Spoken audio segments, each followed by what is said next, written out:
Welcome to another episode of Tax Leaders Unplugged. And our guest today is Klein. Christian is the VP Accounting, Reporting and Tax at Autodoc. And before he was in finance and tax leadership roles at Columbus and Home24. And he started his career, surprisingly, at PwC in the audit department. And he's based out of Berlin, Germany. And in this episode, we will discuss how Christian evolved from an audit career into in the Big Four into tax leadership, and also how culture is driving performant tax teams. Welcome, Christian. Hi, Stevie. Thanks for having me. Welcome, and I'm honored to have you here. Christian, in life in general, let's forget about tax finance. What is getting your interest in general? So, in general, you mean not when I'm not in the office and do clicks and emails? Yes. Okay, there are many things. Yeah, so actually, family first, I would say. I have two wild boys, 4 and 7, and a lovely wife. We are together since 20 years.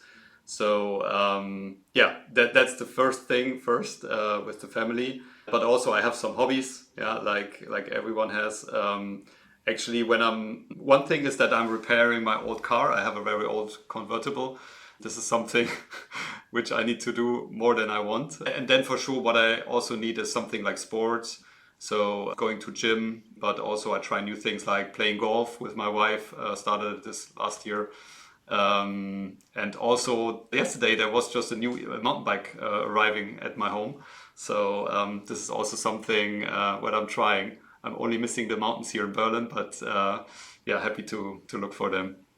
I'm always trying things out. So like starting a boat license or this winter I want to start playing guitar. Why? Because, for example, in my work, I'm always talking about AI and automatization and getting things to the next level. And playing guitar is something like, it's very classical and something your brain needs to work.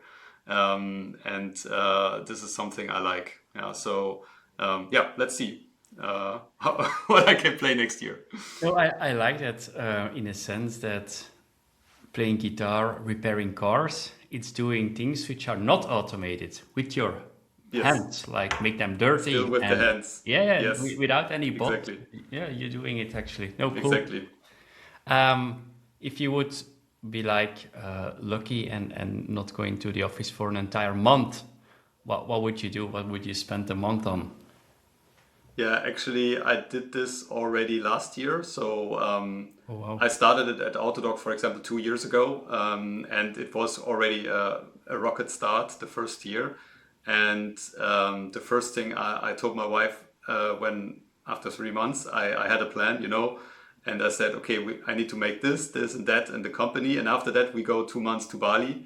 So, and that was actually the plan, and we executed that. So that means last year, I really had a great chance to go with my family, with my kids, to Bali and Lombok, the neighbor island, and stay there for 2 months in the summertime. That was actually also one of the opportunities you have, because my big son went to school this year. So before the school time started, we used that summertime, that short break we had, and then went there, and it was also an amazing adventure. I would say every day was different. It's great to see when your kids still talk about Bali still now. That I think what counts. And I'm not dreaming it, I'm doing it. So that really is cool. something good. So you didn't take your laptop at all, or every now and then you checked in? No. Wow, that is... I came back.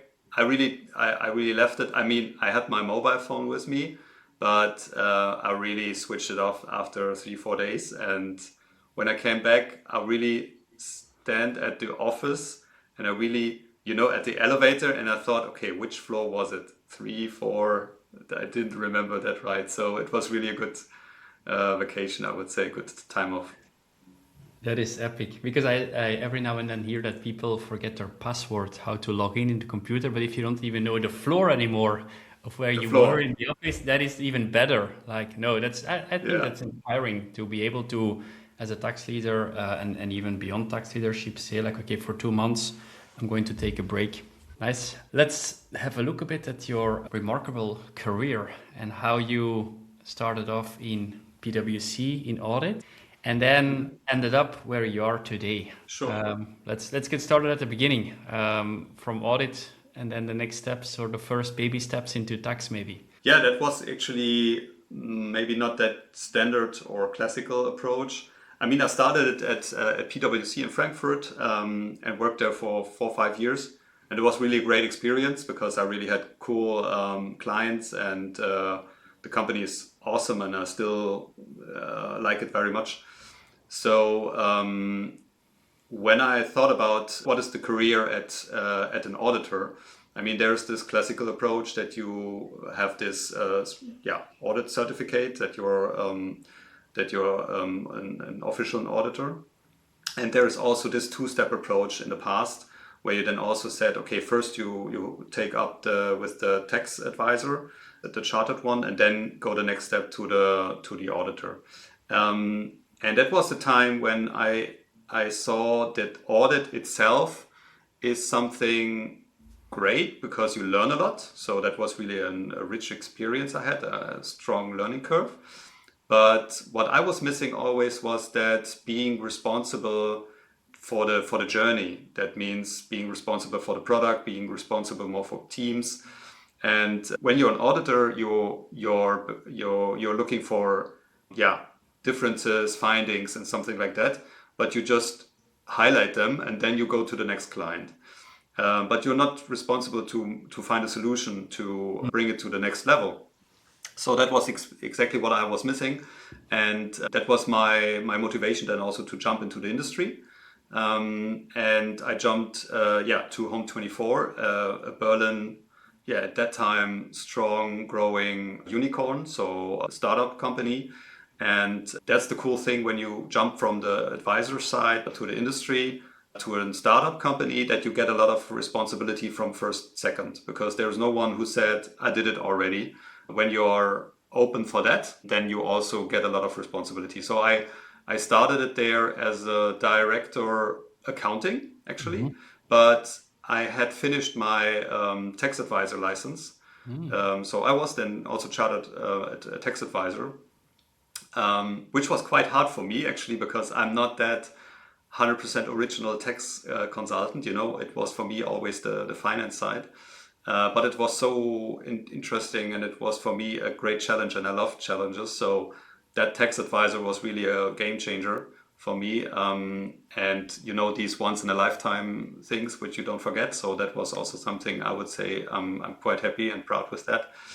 So I then started it in the industry and as an accountant, but then it happens that also the leading position for the tax team was vacant and opened.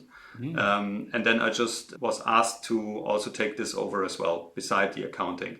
And then that was a momentum when really a world opened up for me as well. Because then you're not only responsible for the financial year-end audit, for example, but also for the tax auditors. And these are totally different to any financial audit. And I was really, responsible also for the years where the company has a strong growth, and that startup phase where you also make some mistakes in the past. Yep. So that was also some interesting years, I would say, I needed to fight for. And it was just a rich experience I did there, and I really had fun with that. And it was a good time. So for me then, it was really cool to have both worlds, the tax world and the finance world together. And that was then also the momentum that I kept this set up. So I'm always trying to combine both worlds, because there are great advantages from both sides. And I see it still at Autodoc, where I'm now working, because, for example, we had great experience with an SAP implementation, and we did this in a very fast-paced approach within 8 months, a totally finance implementation there. And one of the quality gates there was the testing, for example. And when you talk about end-to-end tests, and we had hundreds of them, for example, we not only stopped that testing at the accounting side, because we also said the end product is, for example, the intrastat reporting. So that means when we had this setting the scene for the test cases, we brought them until we really had the final report to the tax authority. starting in a bookkeeping in subledger, general ledger, but then also consolidation, but then it went to also to the tax department, and that was really a great quality gate because then you really had assurance, comfort for example, VAT transactions, which is the highest risk I think every e-commerce trading company has when you're on the European market.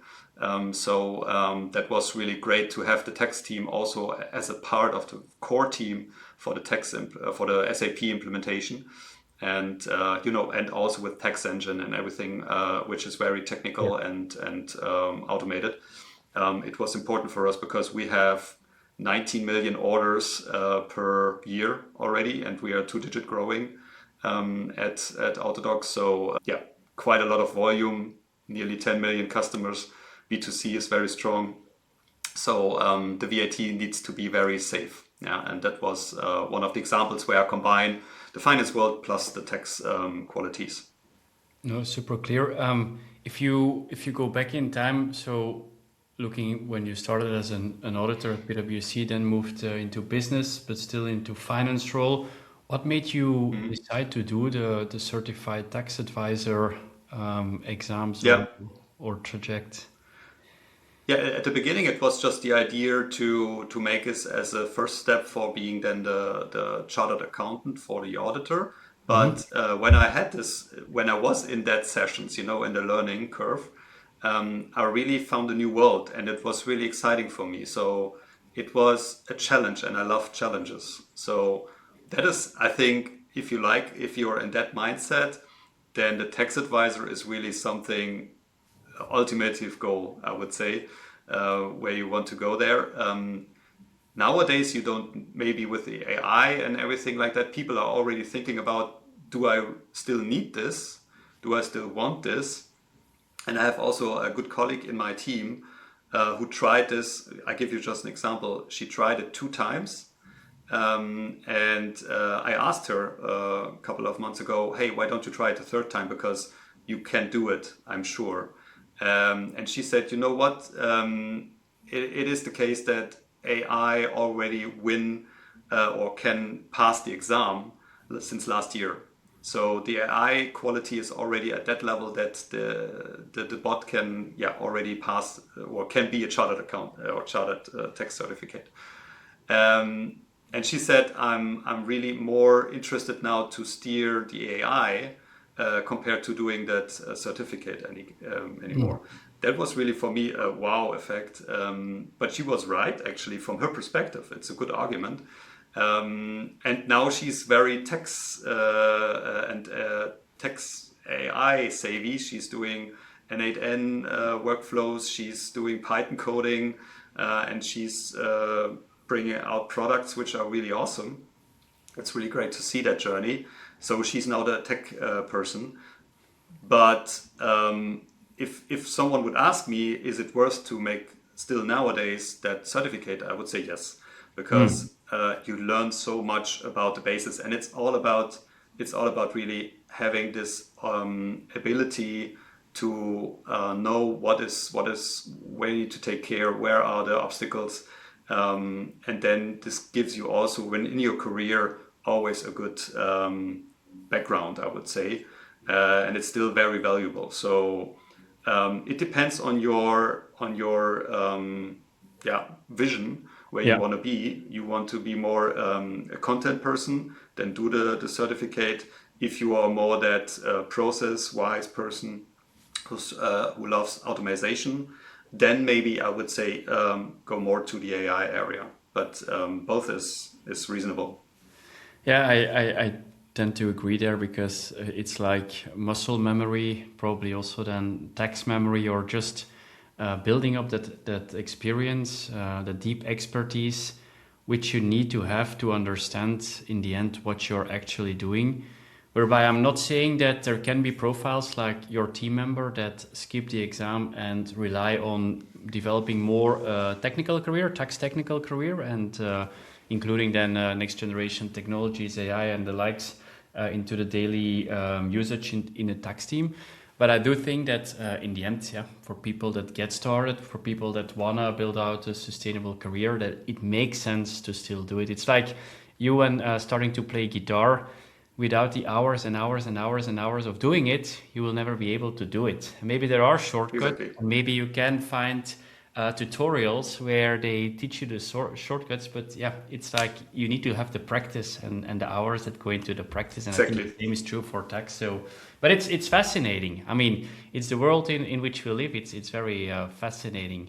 We have the luxury that we can choose. So you can say I want to go this way, that way, and we are in a chapter where we really can transform and create and steer it. And that's really awesome. 20 years ago it was different. And now we talk, and the speed, yeah, it's quite fast, and new products are coming around the corner every week, I would say. But I think I'm really happy and that it's nowadays possible to make this transformation. And I see it also in our AI strategy we are doing at Autodoc. There are opportunities and capabilities we never had before. Yeah, even last year or 2 years ago, it was not able to that what we are currently working on. And it's great to see that people. I just had a session with our AI team, and we are now enabling people who never had that opportunity in before, and we are saving time. That means small initiatives like in the accounts receivable area, which is highly automated, we still need to have a very strong monitoring on everyday transactions. So this is a manual work, and we have now an N8N workflow running on it, where we have a reconciliation which took one team member in the past 3 hours, and now it takes him 5 minutes every day. So that is really enablement, and people are happy to get these opportunities because we are in an environment where we have a 2-digit growth. So I'm really pushed to have efficiency gains every year by 20% at least. Otherwise, I need another busload on people. I want to avoid that. So the people are getting more muscles, more stronger, more opportunities, capabilities with AI. So for us, it kicks really in, and it's really helpful. But yeah, in the end, it's still the things get the business into the books. This is our core function in finance. And we need to do it very good and very transparent and very trustworthy. And this is still people business, but with new muscles, with new opportunities and capabilities. Yeah, I like that a lot. And I think it's fair to say that until not so long ago, we were in a phase where I regularly heard people say like, oh, AI, not yet in our company. We don't have the policies in place. It's too early. I think now we are in phase 2 where I think every company embraces it. But for tax teams, I very frequently hear that the use of AI is an objective, but that people struggle to give it an actual use case or find good use cases, in particular how to get started and how to unlock most value in the shortest amount of time. What would you recommend? From what I hear, I think your team is a front runner, your company is a front runner. What would you recommend for people that are just about to get started and want to explore how to apply AI in tax? How do you typically get started? How do you identify the use cases to get started? Good question. We actually started with a survey within the finance team, and guess what? Everyone is using AI already at different levels. But everyone wants to have it. There's no one anymore who says, I'm not into it, I'm not interested. So the basic interest is very high, and it's very surprising when you already ask the people, what are you doing with that? And then it's depending, do you want to steer it or not? And we decided we want to steer it. We opened up that AI strategy, and we want to make it very pragmatic. First of all, and this is the most important goal we are always doing, is people enablement. That means it's not that we are first buying a tool. There are hundreds of tools. The first thing is the enablement of the people. So get the people to the right setting, enable them. And what we did, for example, is we opened up this AI laboratory, or garage, we call it. Mm-hmm. And then you can say, I want to be very active, or I want to be in the second row. And what does it mean? It means we have weeklies where we talk about newest developments, newest functionalities, but we also have teach-ins. That means we started a collaboration with a finance influencer Nicolas Bucha. So he started educating us how to prompt in a good way. That was the first way. And it ended up to create a digital twin, for example, in Gemini, which is our tech stack, the Google tech stack. And then the third step was we even started it with hackathons. And there the use cases are kicking in. So we all also had this collecting all the ideas, what kind of use cases we could have, and we came up with 60 ideas. When you go a little bit deeper, you see a lot of ideas are not new and are not really AI. They are more standard classical automatization, but whatever. The AI can also solve things which have not been solved in the past. So why don't you use that opportunities? So we started with that. We gave them a business case, a return on investment, and we focused on those ones who are, realistically achievable, but also give a high return. Like that, for example, that one case we had right now started it with accounts receivable reconciliation. Yep. And then we are working together. So reaching out to colleagues, to other companies. I mean, we are here in Berlin. There are a lot of opportunities to connect with other companies. We have a good network here, and you need to share your thoughts. You need to share your ideas. And then you make some, sounding of implementation opportunities. And the fun thing is also what we did is, for example, we had some AI company coming to us who can also create workflows and do some AI solutions. We worked on 2-3 POCs with them for 3 months. And at the same time, we tried to do it by our own, together with our IT team. And the result of it was our solution was way better than the external one. More robust, more reliable, more steerable, and didn't any price tag on that. So that was for us also an experience we had in the last couple of months, where we said, when you do this people enablement, when you give them the room, when you coach them, when you organize them, then creativity can really explode. And the outcome, what we see is already right now that we get these products into productive. And this is really cool what right now happens. So we have 5 products which are currently in development. 2 of them are already working. We had failures, we had learning curves. For us, for example, at the moment, what is really a game changer is N8N. We are focusing on it, but it also has, at the moment, its limitations, especially when you talk about mass data. So there needs to be other solutions. We use different ones. For us, the tool is not the most important thing. The concept, the design behind it, the people enablement is more important. And and then you start playing and you see what things are, what comes out there. And we have really already good experience right now, and it's cool. So having a strong IT department, that's a plus.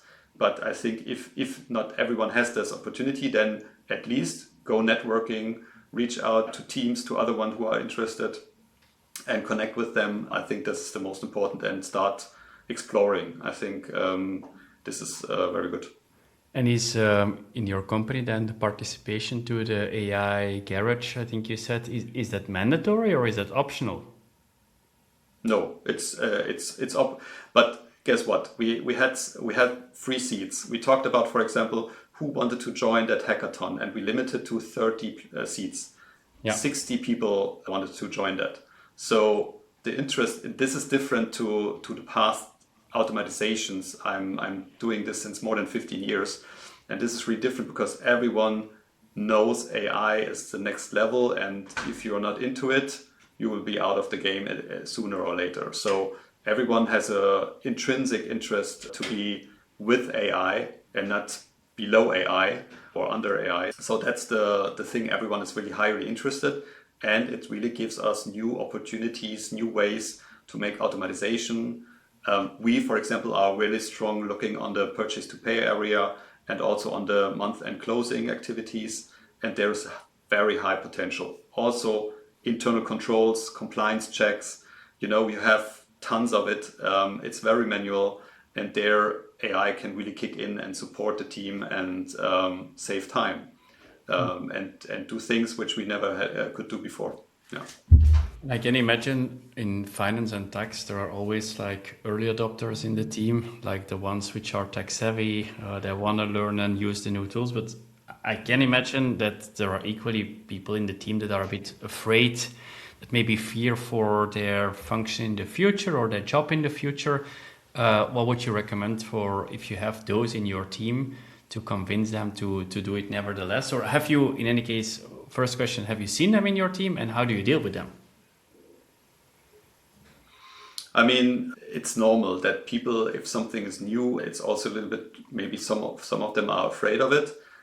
So I think that's important that we take this scary moment away and show them with the use cases that it can enable a better working day, yeah, and steer things they could never steer before.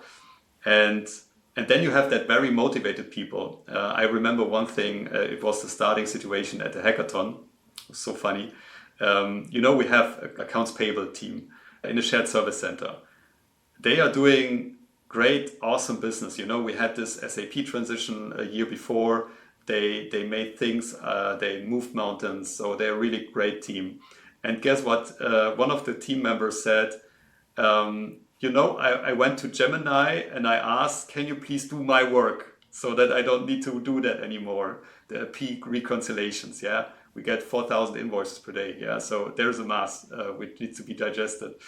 And Gemini said, no, unfortunately, I'm not able. And that motivated her to do it and to learn it, to do it better. And now she's in this core team for the AP AI solutions, and we had, for example, in the past, an SAP report. It was manually created every day. It costed us money.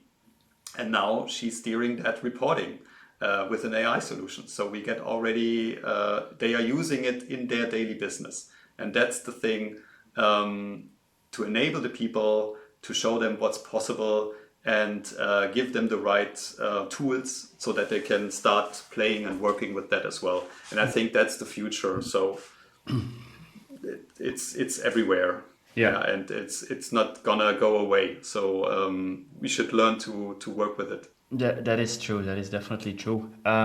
So one of the biggest outcomes of using AI and similar technologies is that it frees up time, like driving efficiencies.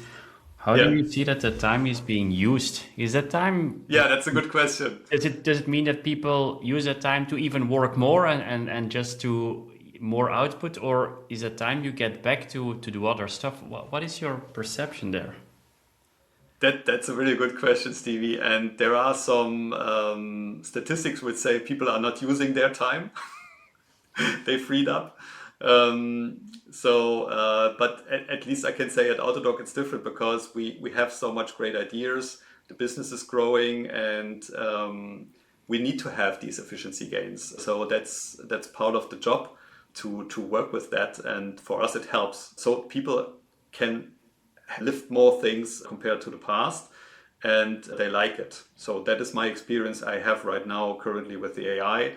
And we save time on different levels. So account payable clerk until I don't know, a director or I'm now the VP. I'm also using it. I have always opened my Gemini solution. I'm working with Claude. We are checking out their new functions. Let's see what does it bring. But I think it's like always. It will just increase the volume you have. It won't free up your leisure time. I think so. That's my thinking. Let's see. That's still to be seen, and I think I want to be careful for as a tax leader that actually the time that it gets unlocked, that it is used in a good way. Wisely. Maybe to get closer to the business, to support them better, maybe to invest in more development and learning, maybe to also, I don't know, have some better quality in the work-life balance, all of that. But as a tax leader, it's your duty to monitor it, right? That they just not even work more or work, let's say that it becomes a vicious circle in which they are. Yeah. No, I think that is very inspiring in itself. I'm always wondering, and given that you are so ahead of the game, maybe you also then have a good network that is ahead of the game. I'm wondering, like, if you look at the position of the tax authorities and the application of AI, have you seen any interesting things or heard from your peers any interesting things on how they have been approached? Yeah, yeah. So we hear a lot, and we see it in the network. We see it in the one or the other situations that also the tax authorities are starting using it for mass data transaction analytics, for example. We see it even more on the auditor side, so not the tax authority, but the financial auditor. They have it more in the programs already and in the concept of the audit. And the question is always, is it a good development? I would say yes, but if we compare the industry to the tax authority in general, there are still a lot of different worlds between. So I think, and that's exactly always what I see, and other tax colleagues agree. The regulation is couldn't be higher, and it's every week there comes a new regulation. It feels like, and new requirements, and now the e-invoicing, for example, Yeah. Europe-wise, and it's a big thing also for us. And then the question is the tax authority capable to work with all these new information and data? And we don't have the feeling that this is really digested or used. So they are quite well in giving us that requirement, and we are transforming to that requirement. We are doing it in time. And the deadlines are really challenging for all of us. But then, does the tax audit gets better, more efficient, or whatever it is from corporate level? We don't see that this is balanced actually. So, and that is also something which is frustrating us because, for example, there is a once in a year we have this a tax event, tax operations it's called. It's in Dortmund, and we also invite tax authorities to come there to share their experience with AI, for example. And we still see that they are not on this industry level, and that they really don't use that data we are producing. So I'm always wondering who's using that SAFTI files, who's using the Intrastat files, for what? Yeah. So is there really an outcome of it? Does it get better? I don't know. Or It's you could really also look at it strange. from a different angle where maybe it's good that it's not fully used yet, because if they Yeah. would, and I mean, I trust all of us, we do whatever it takes to be compliant, but maybe then they Yeah. find easier potential situations of non-compliance where you drop the ball, where you're maybe If not it's consistent in your indirect tax yeah, reporting versus your direct tax reporting and whatever. but Stevie, in the end, it should help always. So, for example, I compare it right now again with the financial audit. For example, the last audit we had right now, it was 6 months going. They produced 6,000 hours of audit, more than that. And what is the product of it? What is the outcome of it? On the one hand, we get the stamp on the financials, and that is very important, have a true and fair view, and that we have no material misstatements in it. But what is the learning out of it is there will be findings always. And the question is how to deal with that. You should improve, you should use it as a basis for improving your organization. Yeah. And I think it is the same for the tax audits. If there are findings in social security or whatever, we should learn out of this and we should improve it so that's not happening again.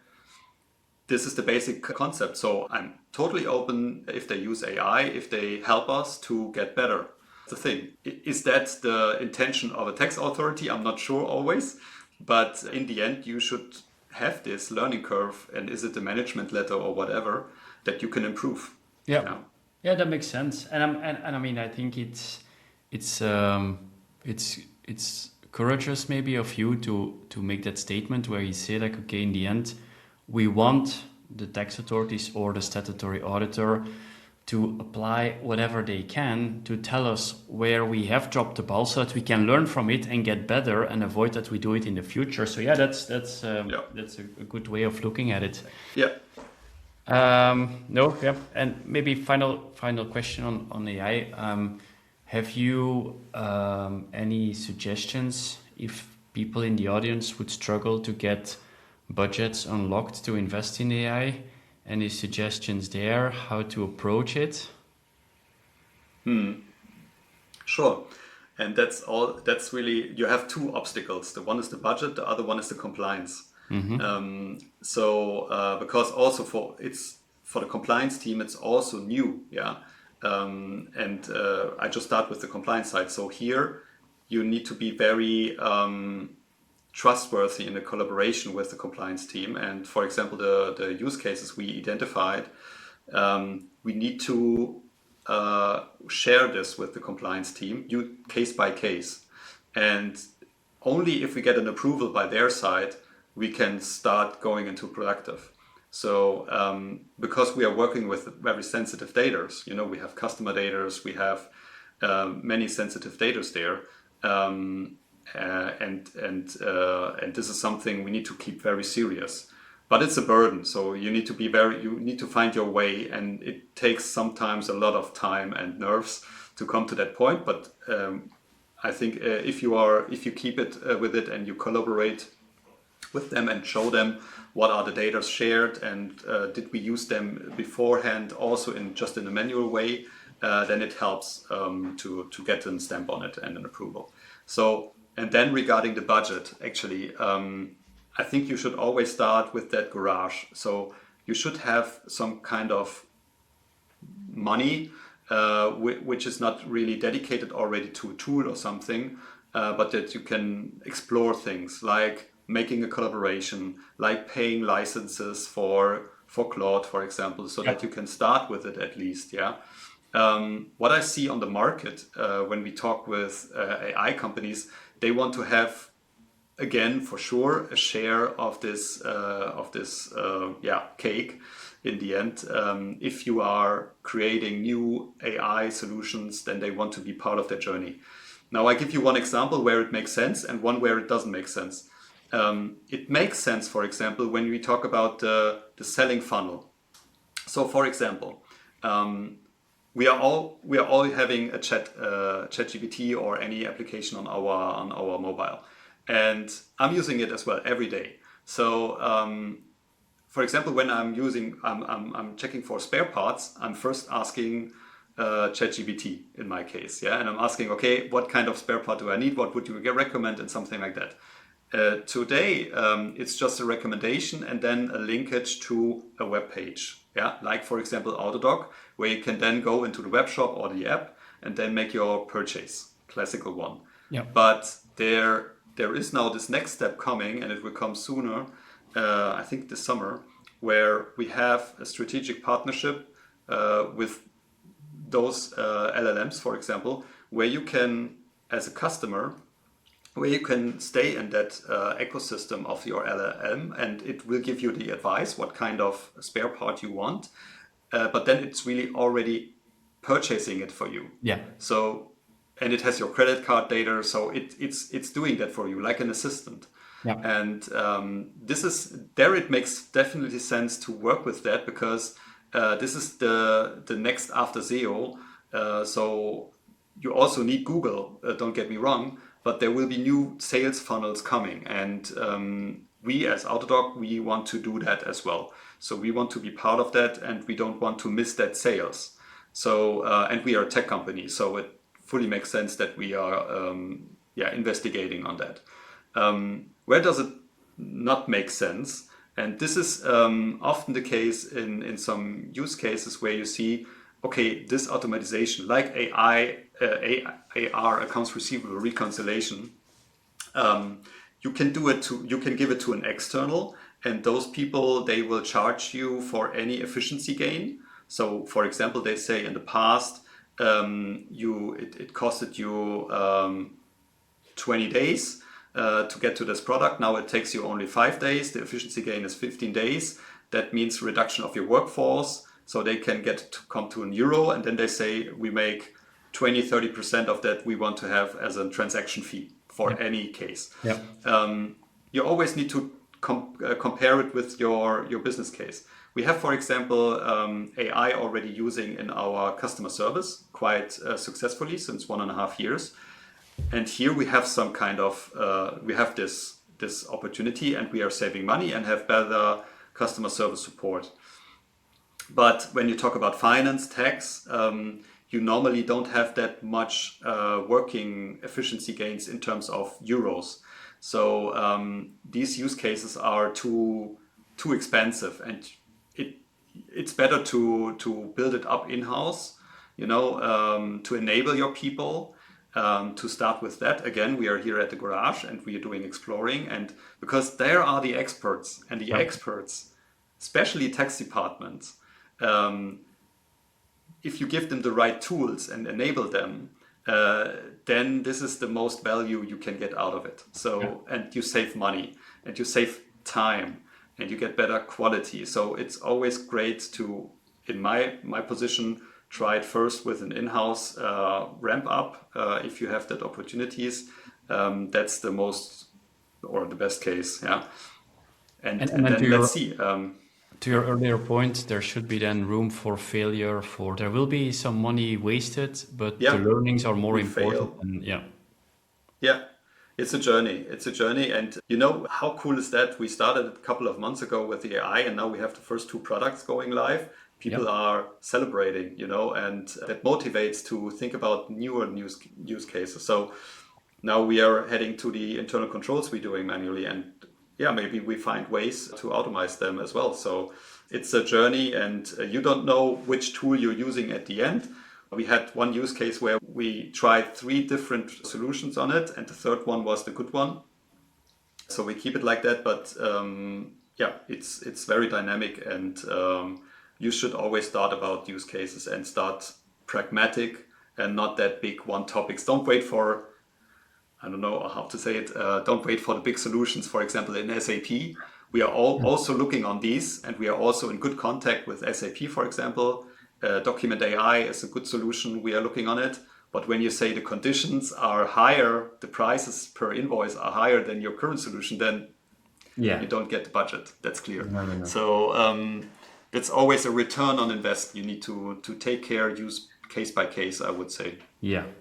Something I've been wondering about the entire podcast when I hear you talking is like you seem to have like a super performant team in both your finance and division. What is the secret behind it?